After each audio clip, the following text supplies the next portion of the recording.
कॉन्सनंट्सवर आपण डिस्कशन घेतल्यानंतर तुम्हाला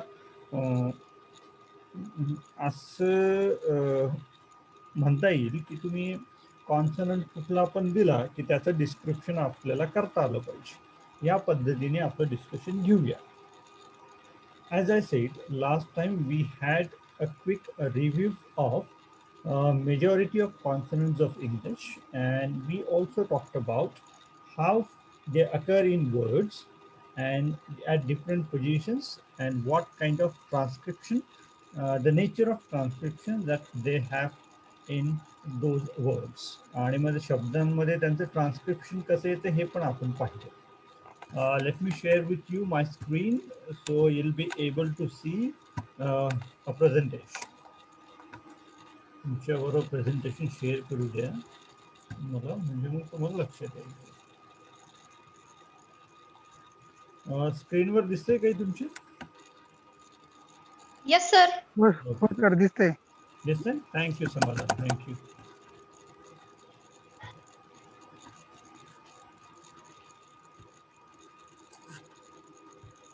Okay. Now we are in the next stage of our discussion where we would talk about the description and classification of consonants.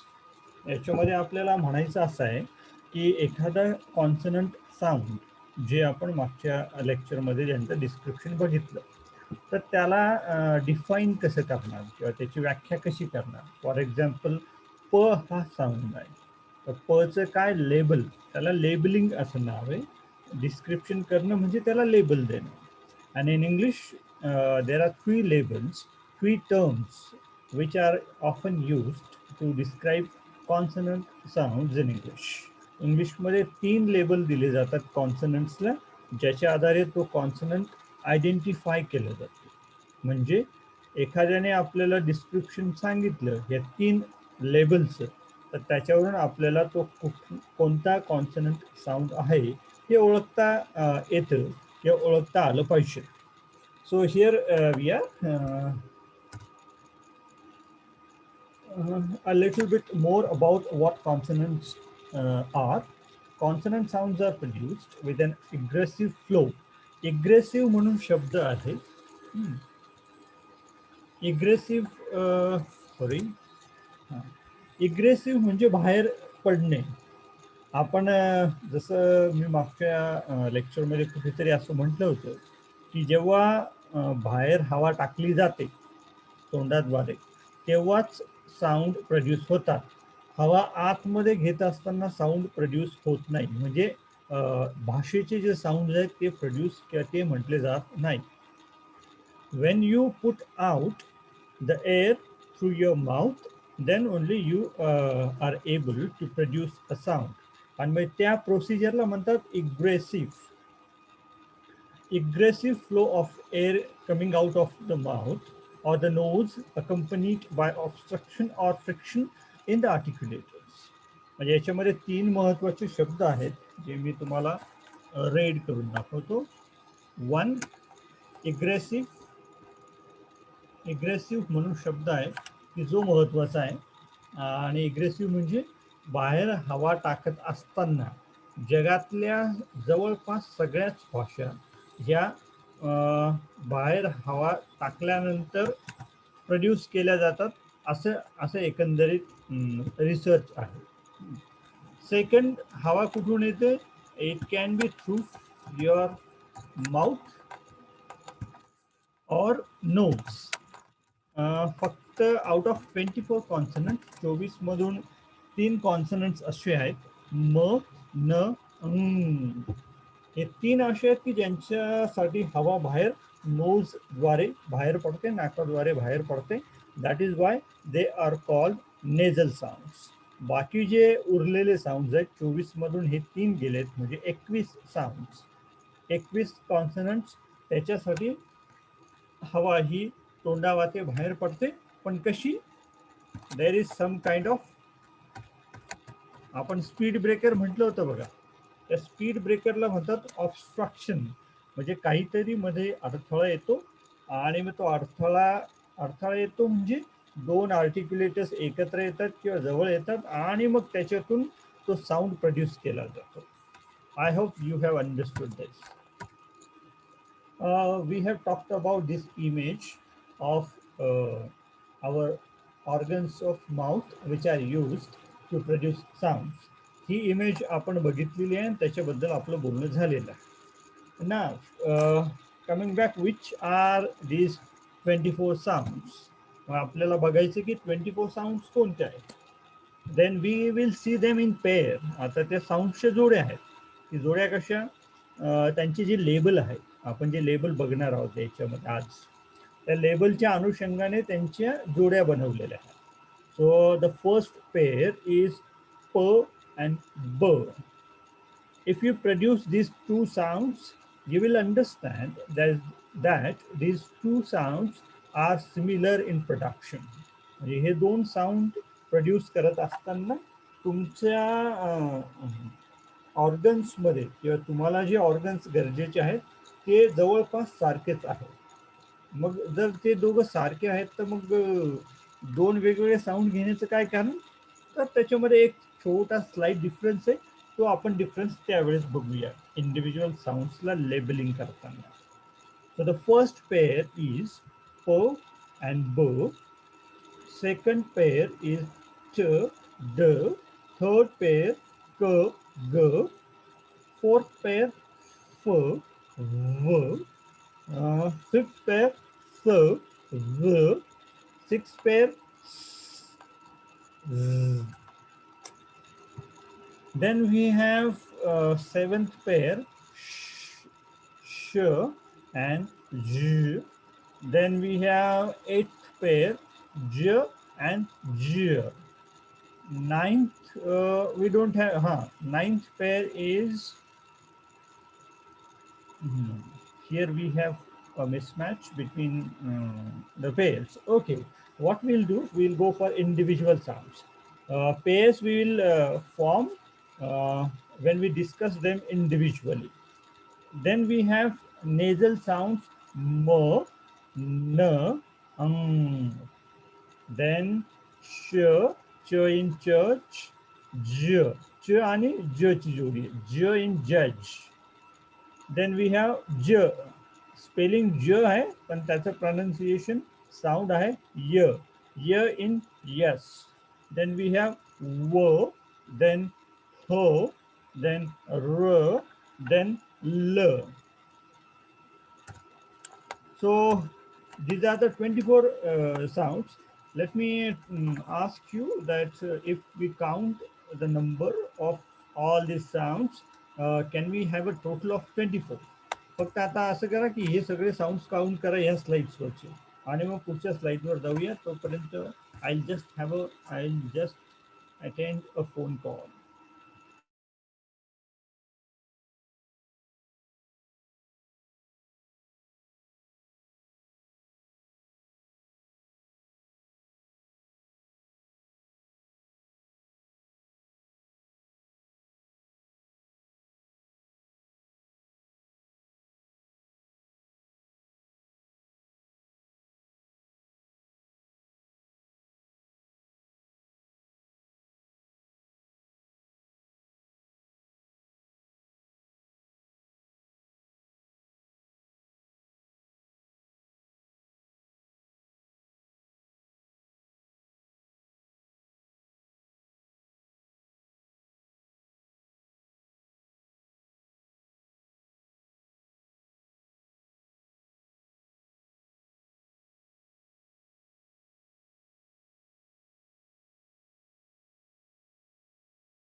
Okay, how many sounds are there in total? In our last slide, we have 12 sounds, and on this slide, I think we have 12 more sounds. 1, 2, 3, 4, 5, 6. 1, 2, 3, 4, 5, 6. So in total, 12 plus 12, 24 consonants in English. As I said last time also, that there are a couple of sounds which are difficult for us as students to learn. आणि मी असं म्हटलं होतं मागच्या वेळेस की याच्यामधले काही sounds फक्त आपल्याला नवीन आहेत की ज्यांचं स्पेलिंग ज्यांचा सिम्बल वेगळा आहे आपल्याला माहिती नसल्यामुळे. ओके, त्याच्यावर थोडं आपण कॉन्सन्ट्रेट केलं की बाकीचे साऊंड्स आपल्याला इझिली अवेलेबल किंवा इझिली येतात. ओके, मला आता पुन्हा विचारायचं की माझा आवाज येतोय का? येस सर, येतोय. Okay, thank you. Yes, sir. Thank you.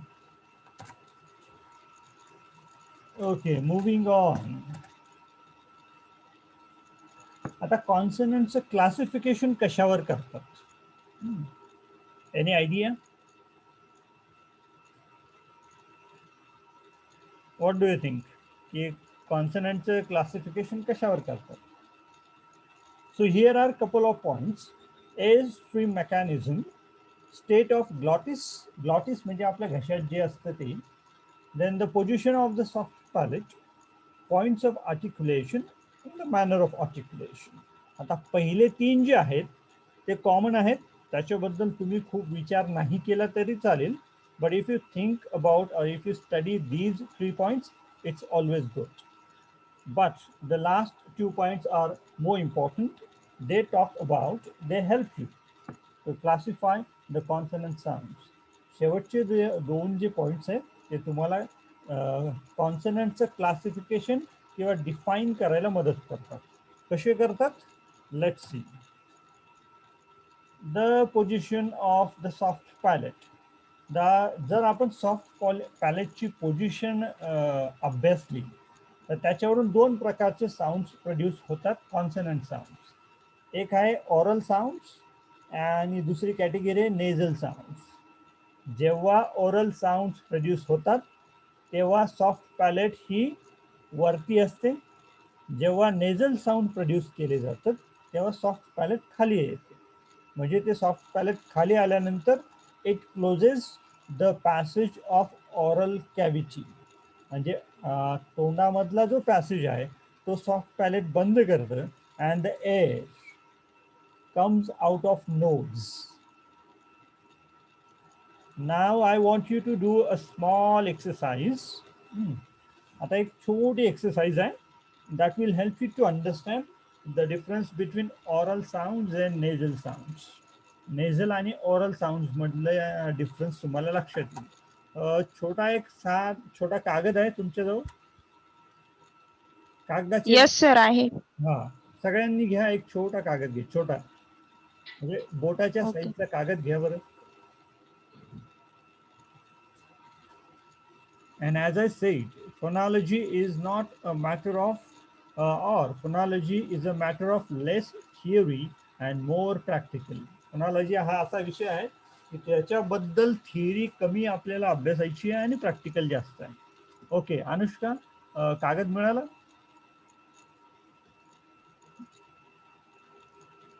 Pranjali, तुला मिळाला कागद? Yes sir. ओके, समाधान, कागद मिळाला का मित्र तुला?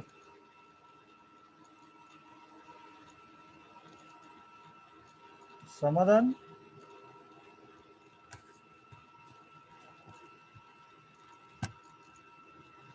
शीतल, कागद मिळाला?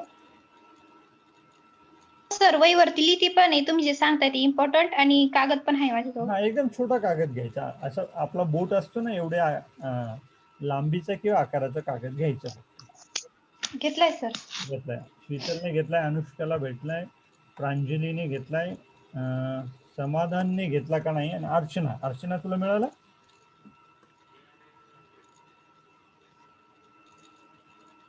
समाधान and Archana, have you got a piece of paper?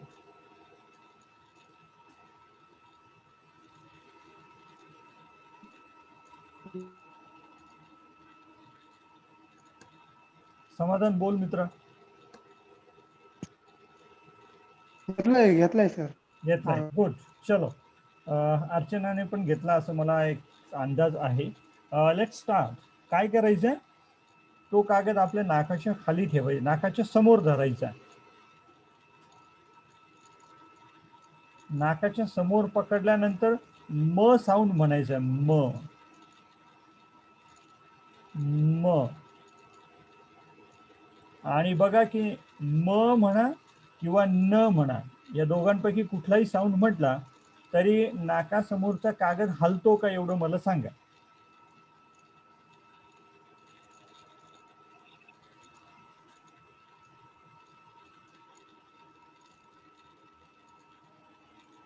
आणि ज्याचं झालं त्याने मला सांगा की काय होतंय. माझा नाही हल्ला सर. अरे वा शीतल हलत नाही. बर, नाकाच्या एकदम जवळ पकडायचं कागद आणि म साऊंड म्हणायचा म. जसं मी म्हणतोय ना म न.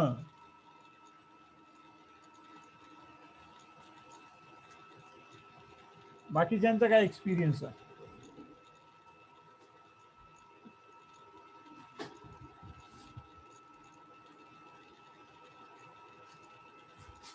Hello sir. हा काय होतं समाधान. हॅलो. हा बोल ना. व्हायब्रेट सर झालं सर. हा कागद हल्ला कागद तुझा. गुड. व्हायब्रेट सारखा हल्ला थोडासा. हल्ला, बरं बरं बरं. गुड. अजून कोणाचं काय. थोडं व्हायब्रेशन झालं. व्हायब्रेशन झालं. म आणि न म्हणताना व्हायब्रेशन झालं आणि कागद हल्ला. बाकीच्यांचा काय अनुभव आहे. हो. What is your experience.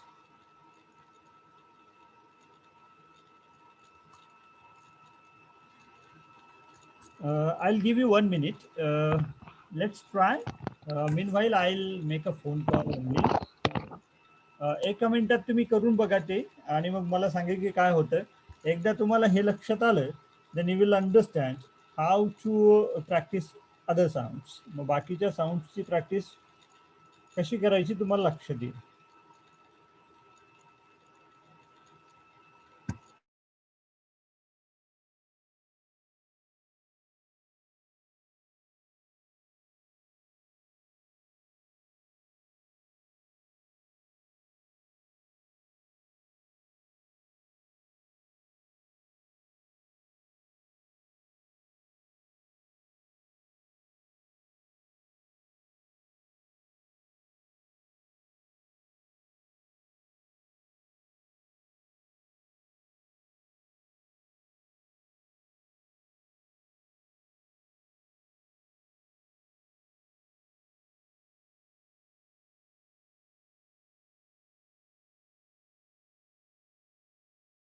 Okay guys, done झालं तुमचं.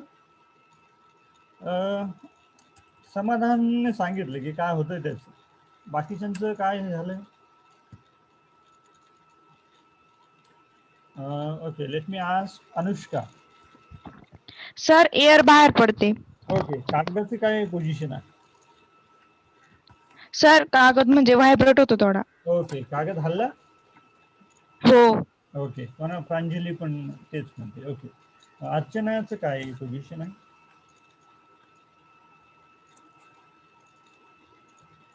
अर्चना केदारे. अर्चना तुला आवाज येतोय.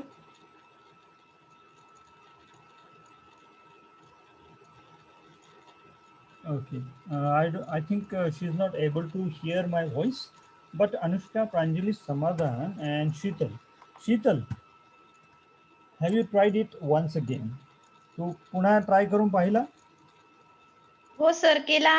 हा, काय झालं. थोडा हलतो म्हणजे व्हायब्रेट होतो थोडा. ओके, थोडा हल्ला. आपल्याला थोडंच हलायला लागतंय ते. कारण सर जेवण करत होती आधी, तेव्हा प्रॅक्टिस करत होती, त्यामुळे तसं झालं. नाही, जेवण करणं आणि प्रॅक्टिस करणं एकत्र नाही करता येणार.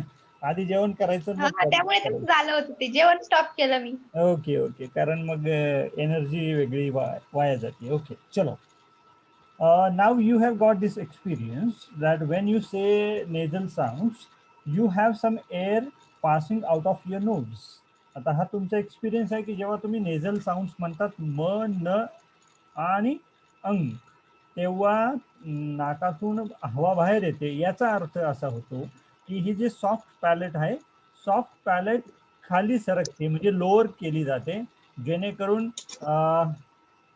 माउथ मधला जो दरवाजा आहे तो बंद होतो आणि हवा इकडनं पास होते नोज मध्ये. जर तुम्ही ओरल साऊंड म्हटलात, आता तीच प्रॅक्टिस प म्हणताना बघा. प प प म्हणा आणि नाकासमोरचं कागदाचं काय एक्सपिरियन्स आहे सांगा.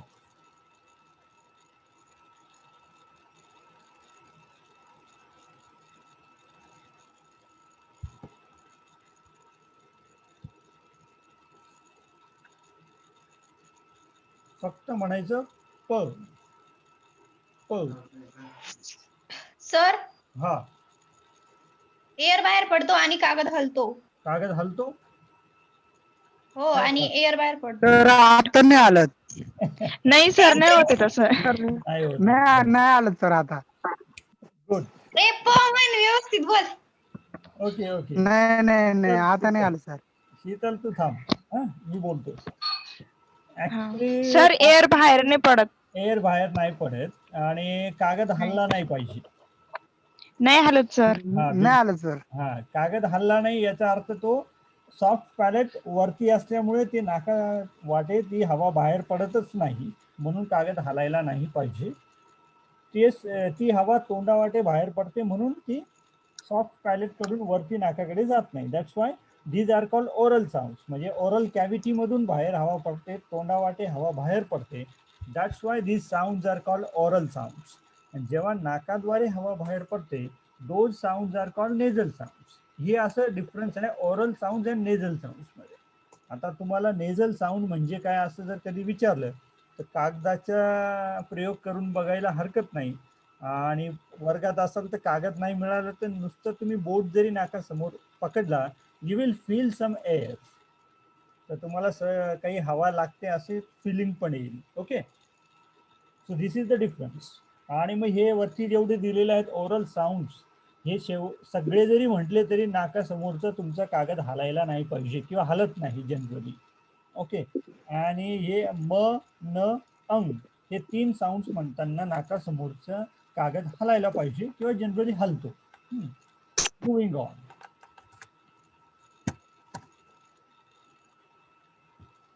नाव वी हॅव 2 इम्पॉर्टंट लेबल्स. आता 2 इम्पॉर्टंट लेबल असतात. एक पॉइंट्स ऑफ आर्टिक्युलेशन, म्हणजे एक्झॅक्ट कोणते 2 आर्टिक्युलेटर्स, कुठले 2 ऑर्गन्स एकत्र येऊन, समोर येऊन, जवळ येऊन तो साऊंड म्हटला जातो, त्याला म्हणतात पॉइंट्स. ते 2 पॉइंट्स असतात, त्याचं एक लेबल असतं. आणि हे सगळे लेबल दिलेले आहेत आपण 1 बाय 1. ओके, आपण 1 बाय 1 त्याचं डिस्कशन घेणार आहोत. But let's move to the second point. हा, this is the second point. तो पॉइंट होता पॉइंट ऑफ आर्टिक्युलेशन. हा आहे मॅनर ऑफ आर्टिक्युलेशन. मॅनर म्हणजे पद्धत, म्हणजे हवा कुठल्या पद्धतीने बाहेर येते याच्यावरून त्याचे लेबल्स ठरतात. की ती पटकन येते, हळूच येते, थोडं थांबून येते आणि मग खूप गोल गोल फिरून येते. असं काही असेल त्याच्यावरून त्याचे लेबल्स ठरलेले आहेत. मग ते कोणकोणते लेबल्स आहेत? प्लेस ऑफ आर्टिक्युलेशन, मॅनर ऑफ आर्टिक्युलेशन, हे प्लेस ऑफ आर्टिक्युलेशन एक लेबल, मॅनर ऑफ आर्टिक्युलेशन दुसरं लेबल, आणि तिसरं लेबल आपल्याला वापरायला लागतं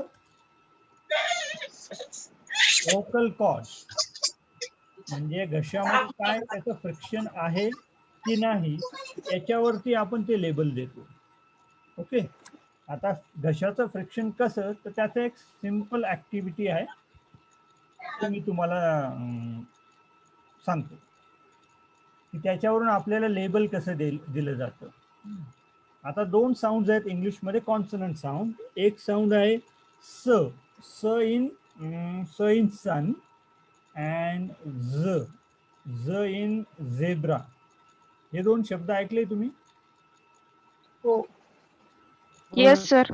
ओके, 3 मिनिट आणि 40 सेकंदांनी मीटिंग बंद होईल. त्याच्यानंतर पुन्हा जॉईन करा ती, कारण आता टाइम लिमिट संपलंय. त्याच्यानंतर आपण 10 मिनिट बोलणार आहोत फक्त. ओके, चालेल? हो Yes, चालेल sir. सर. ओके, आता मी 2 शब्द सांगितले, स इन सन आणि झ इन झेब्रा. आता काय करायचे, डाव्या हाताचे पहिले 3 जे बोट आहेत ना, पहिले 3 म्हणतोय बरं का मी, अंगठी नाही, शेवटचा जो बोट आहे बारीक करंगळी 3 आहे.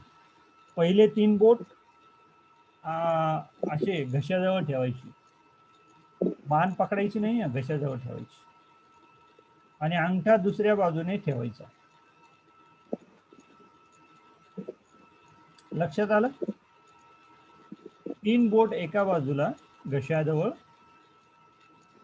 आपण कंठ म्हणतो ना, कंठ जवळ ठेवायचं आणि अंगठा आहे तो एक दुसऱ्या बाजूने ठेवायचा आहे. लक्षात आलं? Okay. Now what you can do, you can just pronounce these 2 sounds. आता 2 साऊंड्स म्हणून बघायचे आहेत. एक आहे आणि दुसरा आहे झ. आणि काय होतो, काय एक्सपिरियन्स आहे, will discuss. You have half a minute. तुम्हाला किती सेकंड्स आहेत? 30 सेकंड्स. फक्त हे 2 साऊंड्स म्हणून बघा आणि काय फिलिंग येते तुम्हाला सांगा. सर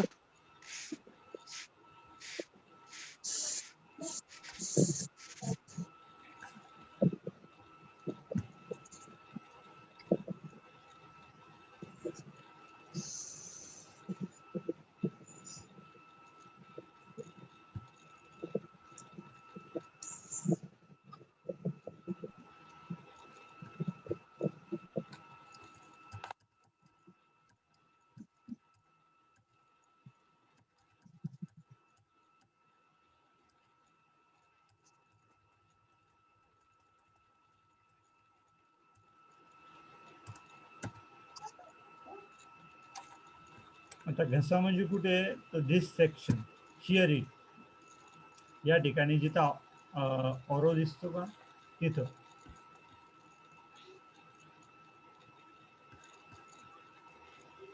जिथं लॅरिंग्स म्हटलंय बघा, लॅरिंग्स त्या ठिकाणी, आणि अपोजिटला ग्लॉटिस म्हटलं त्या ठिकाणी 3 बोट एका बाजूला, पहिले 3 बोट आणि मग दुसरा अंगठा एका बाजूला असं ठेवा आणि म्हणा स अँड झ.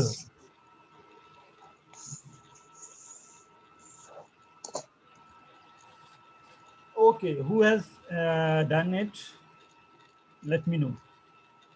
कोणाचं संपलं मला सांगा.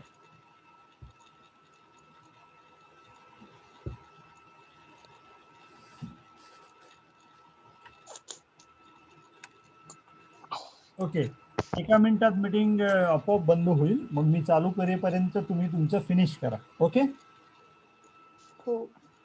Okay sir. सेम लिंक आहे, त्या लिंकवरच क्लिक करा आणि पुन्हा जॉईन करा.